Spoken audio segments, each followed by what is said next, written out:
Hello, good morning, welcome to Daily Flow, 10-minute mornings. My name is James, here's Max. Come to do a little yoga this morning. Hope you're doing well on this Monday. September 30th is when we're going live, but whenever you happen to be showing up is the perfect time. And we're gonna start on our backs today. Excuse me, sir. So just make your way onto your back. And as we often do, start with a little bit of a bridge pose. So wrap your shoulder blades under, ground down in the four corners of your feet, and then slowly curl the spine up off the mat. Really trying to trace each vertebra as it comes up. Just starting off with a little spinal warm-up, which I think is an important part of any yoga practice, even if it's only a few minutes. Maybe especially if it's only a few minutes. After you've finished your first round, cross your right ankle at your left knee, make a figure four, and then gently press your right hand into the right inner thigh. Press your left hand into the front of the left thigh, right at the base, right at the hip crease. And as you apply that gentle pressure, feel the lengthening in your spine and a little bit of stretch in that right outer thigh. It won't be very intense right now. We're trying to wake it up slowly. Deep inhale. Exhale. Cross the knee, cross at the knee, and then let that fall over to the side. If this is a little too intense, you can untangle your legs. We did these Friday, I think, last week, definitely. Inhale. Exhale, untangle your legs, come back to center. We'll do another round just like that. Start with a nice slow bridge, plant through the feet, curl the spine up off the mat. Just trying to articulate the back body. And then lower down the way you came.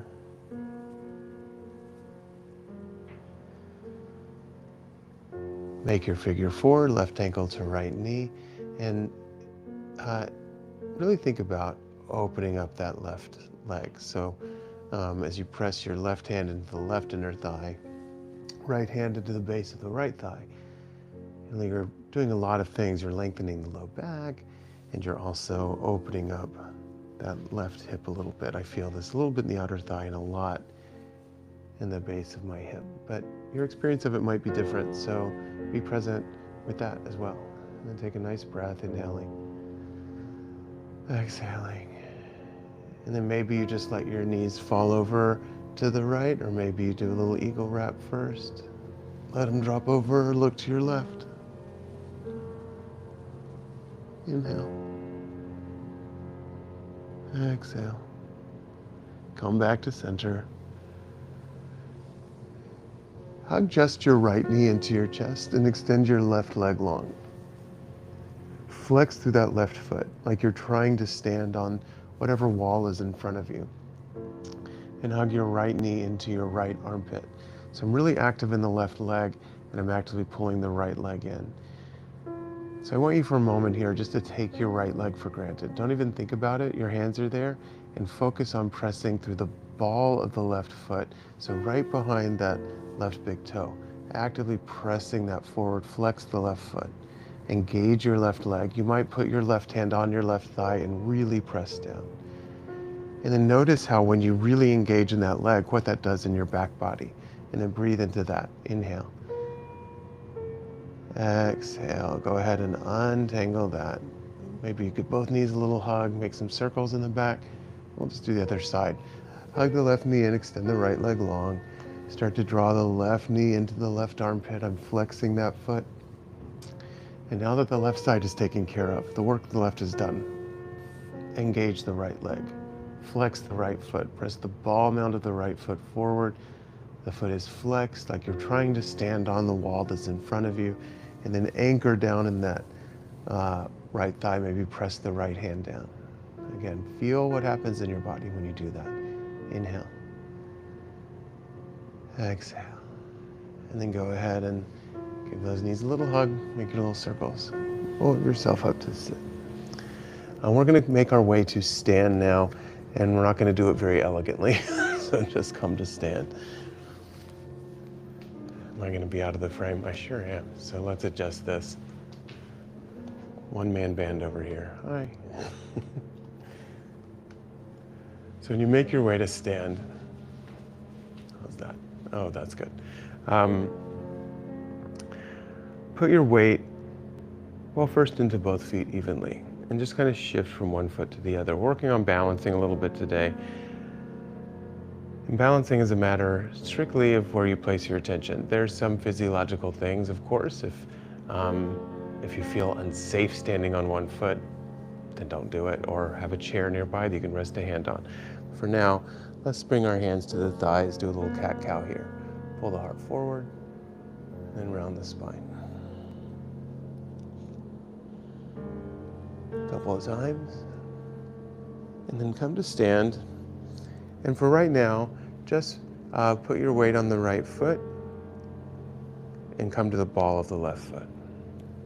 Rotate from your shoulders. Now again, your attention is on the engagement of the right leg, actively pressing down, and then find a point on an imagined horizon, so well beyond whatever wall is in front of you, and allow your focus to be soft. In yoga, we call that the drisdi, or the gaze. And then decide to lift your left hip up, and then decide to drop it down. So you're grounded in the right leg, you're lifting the left hip, and you're dropping it down. Let's do that on the other side. Plant the left foot first. Let's come to the ball of the right foot. Find your drisdi, find your gaze, and then feel the engagement of the left leg, and lift the right hip, and lower it down. Lift the right hip, lower it down. We're doing that because a lot of times what happens in balancing is that you lift up on that hip and suddenly your weight shifts where you don't want it, and you go tumbling. So, or not tumbling, just wobbling. Nothing wrong with wobbling. All right, find the ball mound of the right foot. This time, see if you can give the left knee a hug. Wrap those shoulder blades back, find your distant point on the horizon. So the left knee wants the attention, the left leg wants the attention. Ground down more in the right. Make it about the right foot. From here, you can do a lot of things. So maybe you take a tree pose. Let's talk about tree. You plant the instep of your foot, or the sole of your foot, against somewhere on your standing leg. It can be up, way up high. It can be on the shin, or if you're working on it and it's new to you, just have the ball of the foot on the floor with the heel against the ankle. Same drisdi, same gaze, and the same attention is on the ball mound of that right foot. So once you set up that left leg, it's just hanging out. I shouldn't say that. It's still working, it's still pressing into the leg, it's still active, but the attention is on the standing leg. And then that gives you a sturdy base, so you can move from there wherever you'd like. Maybe your arms float up. Every time you change your center of gravity, it will change your balance. Together we take a deep inhale. And exhale, go ahead and set all of that down. We'll do the other side. So start by just pressing down that left foot, find your left leg, hips nice and level, and just give the right knee a hug. Get nice and long. And then if you'd like, take your tree. Wherever your foot lands is fine. You just don't want it on the knee because that puts undue pressure on the joint. No need to do that. The foot is pressing into the thigh is pressing into the foot in equal measure. So they're finding that stasis, that balance. But your attention is mostly on the ball mound of the left foot, the instep of the left foot. And then if you'd like, float the arms. Your tree can have branches. A teacher told me once that if you think of the soil line of this tree as starting at the waist, so your roots are your legs. Sometimes that feels like a nice way to think of balance. And then go ahead and release all of that. We're gonna do one more thing, and then I'll send you on your way. Fall mound to the right foot, hug the left knee.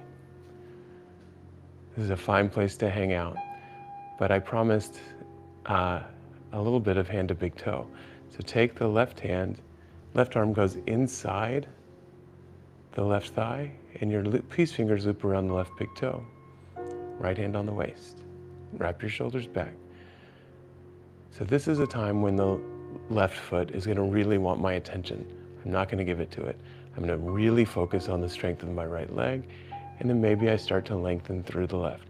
Now, I'm not going to go with my leg all the way straight because I'm not warm. We haven't really warmed up the hamstrings. So keep that knee hugging in, wrap the shoulder blades back. Your length of your spine is always more important than the length of your leg. So focus on the right leg, focus on the stack of the spine, and then someday things get longer, maybe they open up. Take another breath, and then let all of that go. Pedal out your heels. We'll wrap it up with the other side. Ball of the left foot is grounded. Hug the right knee in. Maybe you stay right here. You're focused on your drisdi, your gaze. You're focused on the evenness of your breath and on the strength of your left leg. That's plenty. Maybe you thread your, see, I did that with my hips. Maybe you thread your right arm inside the right thigh, left hand to the waist. Find your posture first, always. And then maybe you flex the foot forward. Maybe you lengthen a little bit, but I'm focused really on keeping my spine long, and that's going to organically pull the femur of the right leg back into the hip socket, but my attention is mostly on the left. That's where the balance comes from, the strength of the left leg. The leg does not have to go straight. In fact, early in the morning, it probably shouldn't, unless you've done a fuller practice. Pedal at the heels. Step your feet together, close your eyes, gathering your hands to heart center.